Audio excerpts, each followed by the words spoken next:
चार मोमबत्तियों की कहानी। रात का समय था। चारों ओर घुप अंधेरा छाया हुआ था। केवल एक ही कमरा प्रकाशित था। वहाँ चार मोमबत्तियाँ जल रही थीं। चारों मोमबत्तियाँ एकांत देख आपस में बात करने लगी। पहली मोमबत्ती बोली, मैं शांत हूँ। जब मैं इस दुनिया को देखती हूँ तो बहुत दुखी होती हूँ।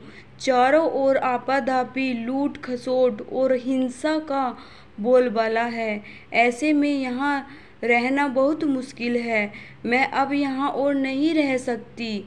इतना कहकर मोमबत्ती बुझ गई। दूसरी मोमबत्ती भी अपने मन की बात कहने लगी। मैं विश्वास हूँ। मुझे लगता है कि झूठ, धोखा, फरेब, बेईमानी मेरा वजूद खत्म करते जा रहे हैं। ये जगह अब मेरे लायक नहीं रही। मैं भी जा रही हूँ। इतना कहकर दूसरी मोमबत्ती भी बुझ गई। तीसरी मोमबत्ती भी दुखी थी। वह बोली, मैं प्रेम हूँ।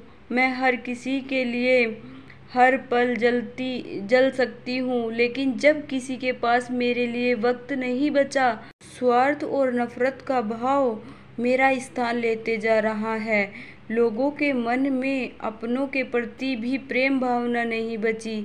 अब ये सहना मेरे बस की बात नहीं। मेरे लिए जाना ही ठीक होगा। कहकर तीसरी मोमबत्ती भी बुझ गई। तीसरी मोमबत्ती बुझी ही थी कि कमरे में एक बालक ने प्रवेश किया। मोमबत्तियों को बुझा हुआ देखकर उसे बहुत दुख हुआ। उसकी आंखों से आंसू बहने लगे। दुखी मन से वो बोला, इस तरह बीच में मेरे जीवन में अंधेरा कर कैसे जा सकती हो तुम?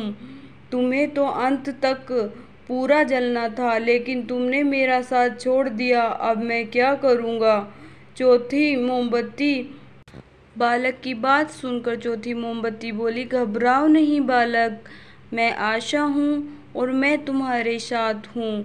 जब तक मैं जल रही हूँ तुम मेरी लौ से दूसरी मोमबत्तियों को जला सकते हो। चौथी मोमबत्ती की बात सुनकर बालक का ढांढस बंध गया।